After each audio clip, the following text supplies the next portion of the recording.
May I request you to deliver a speech in French here, Lily? Everyone in the office was taken aback by our director's unreasonable request.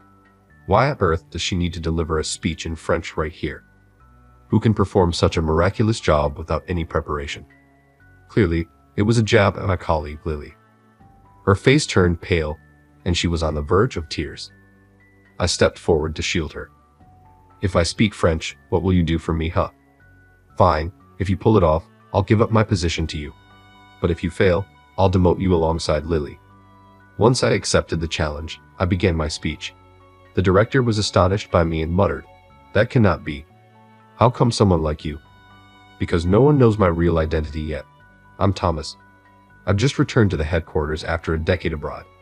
I intended to come back earlier, but my plan didn't go through as expected for some reason. Throughout my time abroad, I couldn't stop thinking about one woman. Her name is Lily. It's been 3 years since I last saw her, and I felt anxious all the way to the office. It was 10 years ago when I was assigned to the Europe office. On the day I left for abroad, Lily came to the airport to say goodbye and wish me luck. I confessed that I had romantic feelings for her and promised to nurture our relationship once I returned. Lily, with a shy smile, agreed. While I was working away from home, Lily and I constantly communicated through emails, sharing our lives, joys, and frustrations. I would eagerly return to spend cherished moments with Lily in the States. When I explained to Lily the reasons why I couldn't return to the States, no matter how much I wished due to business commitments from the Europe branch in the headquarters, she showed her unwavering support for me, saying, "I'm fine, so keep up the good work." Despite the distance lying between us, we maintained a strong relationship. However, things changed dramatically a year ago. Lily abruptly stopped sending messages. I was no longer surprised if I didn't receive a reply from her for several days, so I assumed that she was occupied with her work. There were times when she wouldn't bother to reply to my emails, but no matter how long I waited, there was no reply from Lily at all. I sent numerous messages out of concern, but received no replies. Her phone number wouldn't be reached either. I wondered what was happening with Lily. I directly negotiated with the president for permission to return to the headquarters. Initially, he obviously didn't want to grant my request to return to the headquarters, but he eventually approved it. I believe he considered the various achievements I had established during my 10 years of service. And so, after 10 years, I returned to the headquarters. A decade had passed, and the headquarters had moved into a different new building. Being abroad, I hadn't fully realized just how much the company had grown into such a significant enterprise. Witnessing the growth firsthand, I felt my 10 years weren't wasted. I entered the shiny new office and began greeting the head office supervisors. Since I returned to the headquarters due to my persistent request, and the office didn't have enough time to properly arrange my position prior to my arrival, I temporarily assumed the role of a rank-and-file employee. Thus, greeting my superiors was crucial for smoothly moving forward in my work. One thing I noticed while making my rounds was how the faces of the management had completely changed. It had been 10 years since I went abroad, so naturally, changes were expected. Some of the managers from that time might have been assigned abroad like me. I guess the company has been expanding into African markets and gaining profits from those ventures. While greeting the managers, I was searching for Lily at the same time. I had heard from HR that Lily was still with the company. Since my position wasn't finalized yet, they placed me in the department where Lily belonged for the time being, so she had to be somewhere in this new office. As I was finishing my rounds to most of the managers, I finally spotted a woman who I thought might be Lily. I looked at her, though I couldn't be sure it was Lily. She looked so different from the last time I met her, much thinner, almost like a different person. As I stood there in shock, she turned towards me. As our eyes locked onto each other, despite the shock, I managed to ask, "Lily, is that you?" Her hair was barely combed, tied back. She seemed not to wear makeup, with dark circles under her eyes. Now wearing glasses instead of contact lenses, her nails were long as if they hadn't been trimmed in a while, and her fingertips were rough and frayed. How had the once lovely Lily changed so much? 3 years ago, when we last met, Lily had been cute and stylish for our date. Why had she changed so drastically? Perhaps my shock was evident because Lily's face turned pale. At that moment, I regretted showing such a reaction, even though it was impulsive. Lily spoke with a strained voice, saying, I'm sorry. With that, she turned to flee. I hurriedly grabbed her hand and exclaimed, "Wait, Lily." When I grabbed her hand, Lily stopped in her tracks. When I held her hand, it was shockingly thin, making me wonder if she'd been eating properly at all. I didn't know what had happened to Lily. When I grabbed her hand, she stopped in her tracks. She spoke in a faint, frail voice. "I'm sorry I disappointed you. Didn't you expect me to look like this?" "No, not exactly." "What happened? You haven't contacted me for a year." "I'm sorry I caused you trouble." "It's all right. Talk to me. I'm on your side, Lily." I spoke firmly, and Lily hesitantly looked up. She finally looked into my eyes. As I looked directly at Lily, tears welled up in her eyes filled with anxiety. "Are you a rookie starting to work in this department today?" Just then, a domineering voice addressed us. I could tell Lily was trembling upon hearing it. It was clear she was frightened of whoever spoke. Turning towards the source of the voice, I tried to identify the person. A woman, visibly haughty with heavy makeup and a strong perfume scent, approached. You are?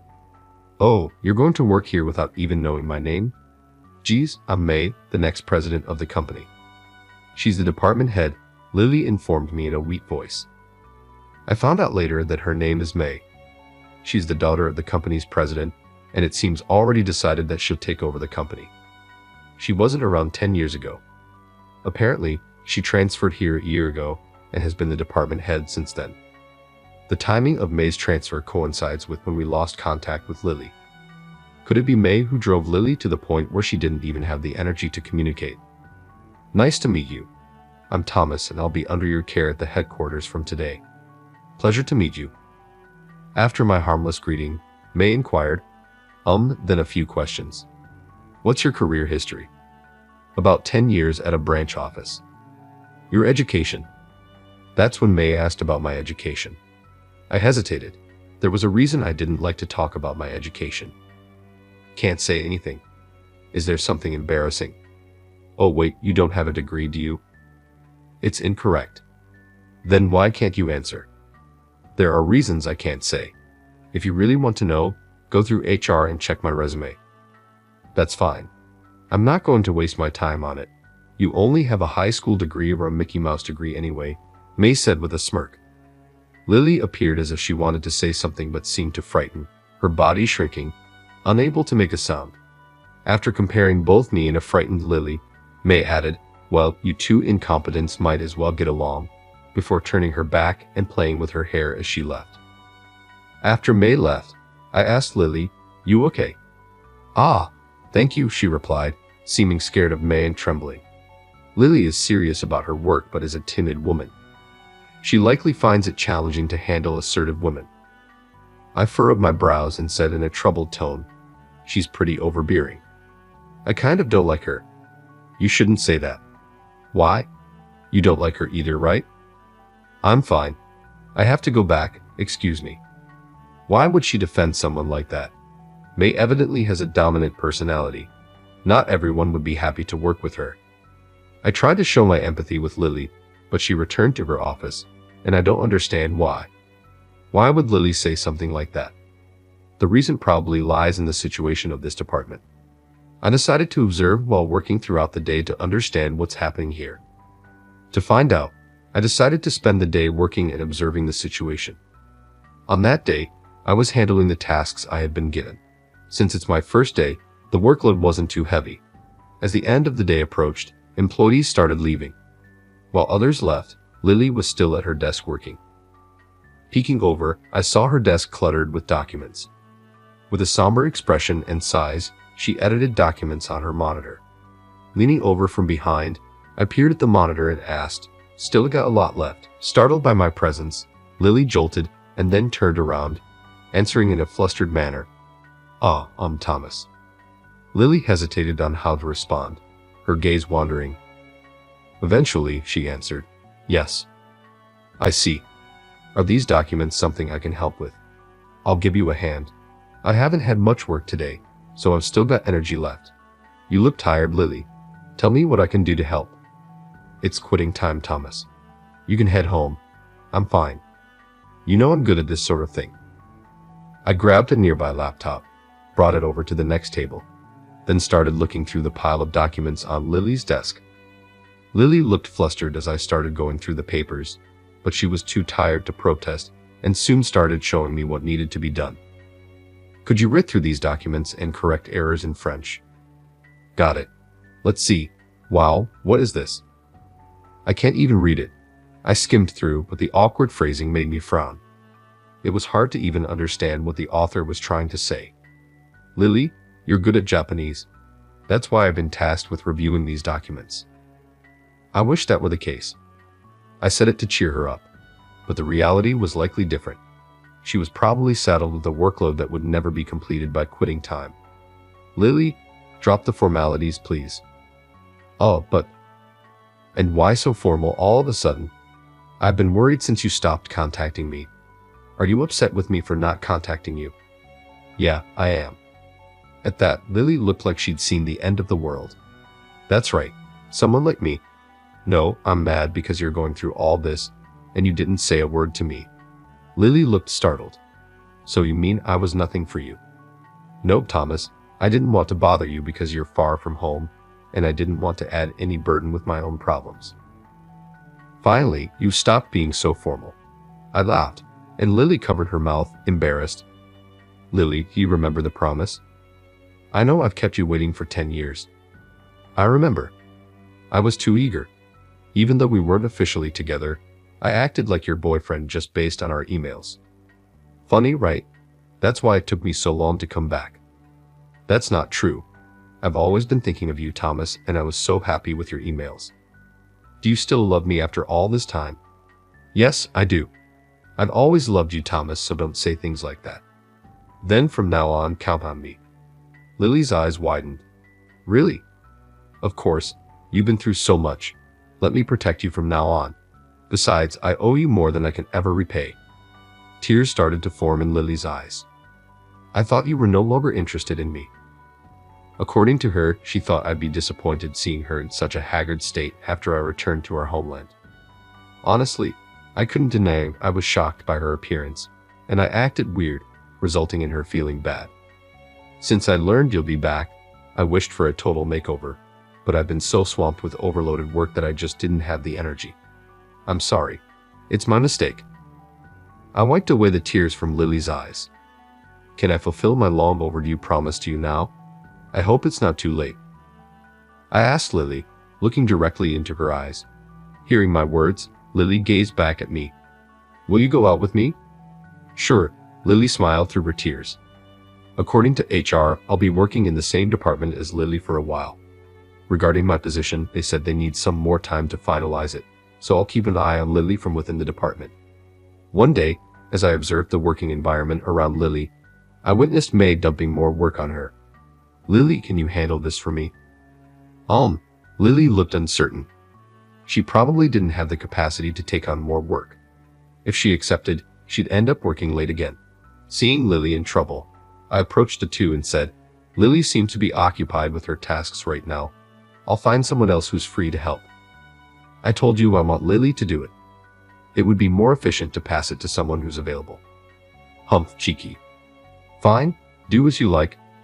I thought I heard May click her tongue as she left. She probably just wanted to dump more work on Lily rather than actually distribute it. What a bossy person, thank you. It's no big deal. If you have more pending work, let me handle it. Didn't I tell you to count on me, right? Lily's smile made me feel at ease. I didn't mind working late as long as it meant seeing her happy. I started looking for someone to delegate the task given by May. As I did, quitting time approached us.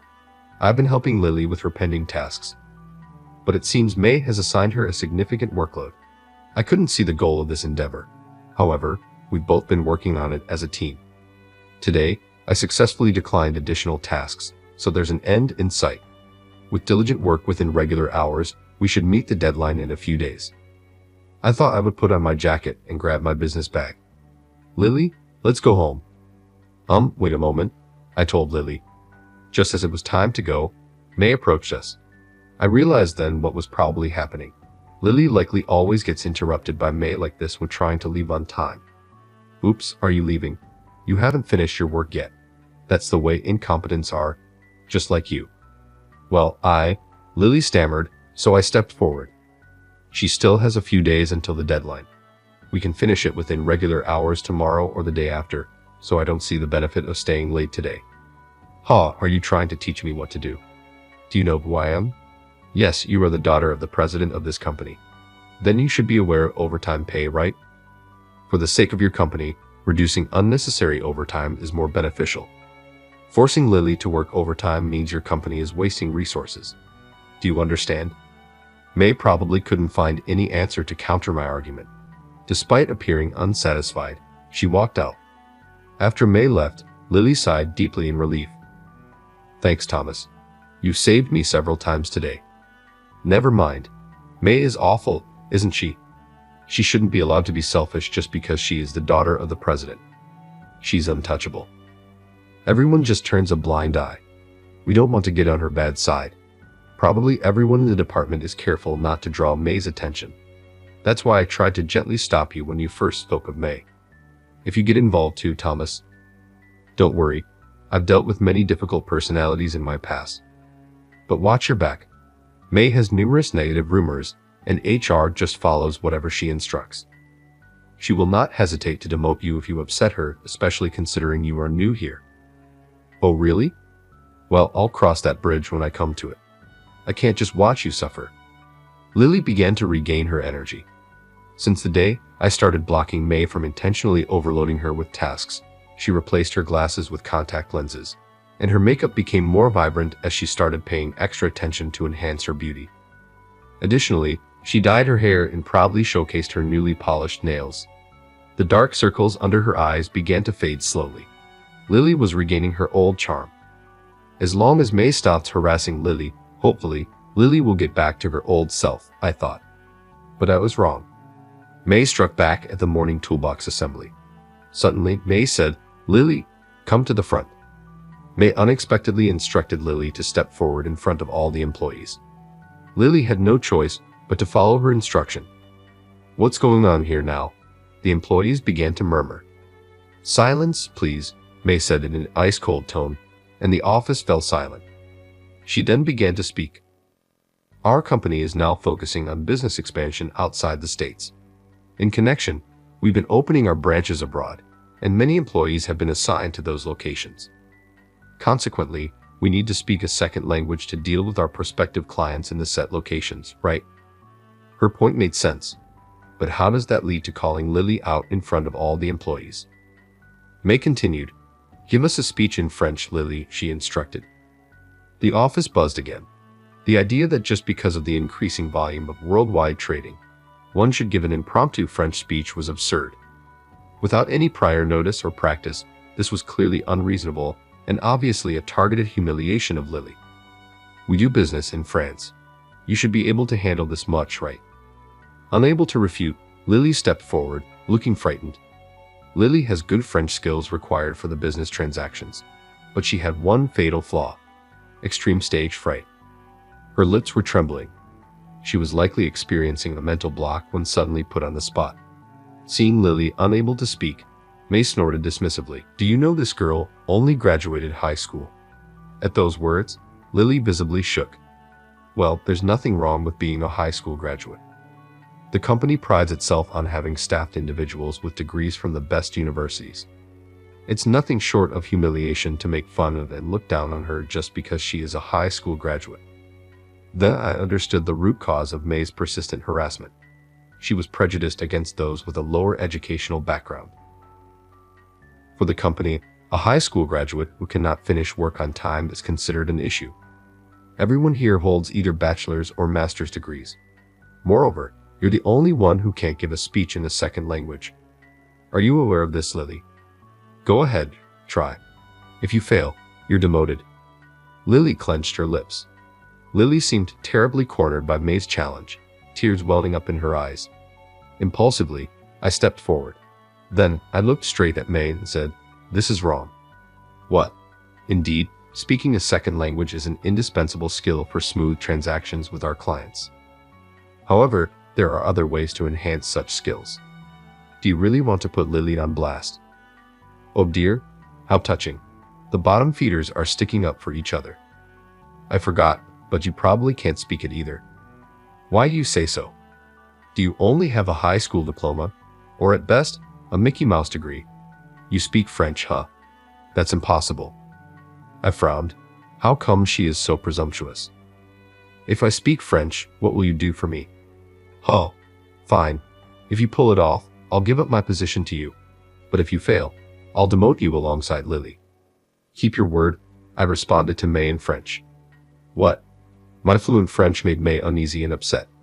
The employees murmured in surprise as they learned that my French proficiency was at an advanced level comparable to that of a native speaker. Gee. Why? May panicked. You didn't review my resume, did you? I have a bachelor's degree from the Université PSL in France. While other employees seemed to understand my French, a kind of surprise appeared on their faces upon learning about my educational background. Having spent my college years in Europe and worked there for 10 years, French had become like a second native language to me. But I haven't publicly proclaimed that I have a bachelor's degree from the Université PSL. When I mention it, I often receive sarcastic comments about being pretentious or being praised for being an elite. That's why I became evasive when asked about my educational background due to these circumstances. I had a hard time warming up to my colleagues in this company. In the midst of that, Lily reached out to me. Even though Lily knew about my educational background, she genuinely respected it and asked me to teach her French. She started learning French once she heard the company was planning to expand the business to Europe, but was struggling to improve alone. How happy I was that she reached out and relied on me when I was feeling isolated. It made me feel that someone needed me, saving me from loneliness. Gradually, I started spending more time with her and developed feelings. My feelings grow by the day. She's definitely shy. She might not be able to speak well in a situation like this, but she's a driven person, bound to succeed. Now, she speaks better Japanese than anyone else in this department. I know she can make the most accurate and meticulous Japanese text documents among us. Looking down at someone based on their education isn't right. Her extensive effort and enthusiasm toward her work should be acknowledged and duly praised. I uttered all this in French. When I spoke that fluently, a round of applause erupted from within the company. Given the company's focus on worldwide trading, it seemed that all the employees could understand my French. What? What is this? Meanwhile, May, who had been all talk, seemed to understand nothing. Seeing her as the only one out of the loop was somehow satisfying. Lily and I exchanged a smile. I then wrapped up the toolbox meeting by saying, "That's it. Thank you all for your time." Thomas, the president, put a grim look on his face as he learned what had happened. Hearing the applause for my speech, the president approached us to inquire what happened. Afterward, Lily and I headed to the president's office and explained the situation to him. Lily was able to report to the president that she was being harassed by May, habitually given unreasonable tasks. For Lily, my speech may have served as her security blanket, making her feel protected and assured. May boasted a lot, but she isn't proficient in French. I'm not saying she cannot understand French, but her skill isn't good enough for a business setup. Consequently, the documents May prepared for the French-speaking clients often returned for review, and Lily had been the one correcting them. I responded to the president's words, "It's all true, Mr. President." That's a lie. I fixed them myself. No, there's never been a single time when my document was returned for being inadequate. May clung to the president, trying to save her pride. However, the truth never tells a lie. Indeed, May didn't understand the morning speech. Furthermore, the original documents she asked Lily to review are clear evidence of who is telling the truth. May startled, May reacted to being called. "You've been quite dismissive of him, but let me tell you, Thomas is a former branch manager of our Europe office." "What?" May froze. A branch manager is a position higher than a director, meaning I held a more prestigious position than May until I returned to the headquarters. At his age? How is that possible? You've been getting by and being shrewd, but your time is up. You can't grow as long as you keep pushing your mistakes onto others and acting as if those mistakes never happened. You need to learn from your own mistakes, reflect on your actions if you want to be my successor. May's lips quivered. Either she was stunned by the career of the person she had been belittling or felt inferior to a genuine elite unlike herself. You've been getting by and being shrewd, but your time is up. You can't grow as long as you blame your mistakes on others and act as if those mistakes never happened.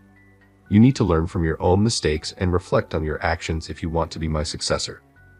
But I've been desperately trying to succeed you, Dad. Perhaps May felt the pressure of needing to be the most capable successor.